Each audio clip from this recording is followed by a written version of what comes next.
5 Lung cleansing food to breathe better. 1. Ginger. One of the most commonly used home remedies to cure cough and cold, ginger is famous for its anti-inflammatory properties. The root helps in removing the toxins from the respiratory tract.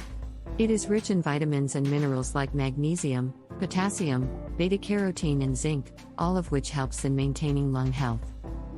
2. Turmeric. Turmeric helps in reducing inflammation and congestion caused due to respiratory ailments.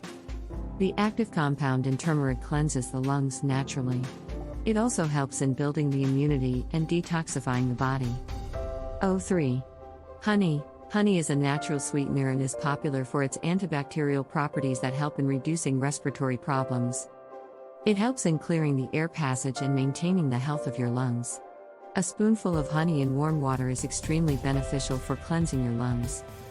4. Garlic. Garlic has a powerful compound called allicin, which acts as an antibiotic agent and helps cure respiratory infections. It helps relieve congestion and breathlessness. It helps in decreasing inflammation and the risk of lung cancer. 5. Green tea. From weight loss to reducing inflammation, green tea has various health benefits. Consuming green tea twice a day can be great in improving any lung condition.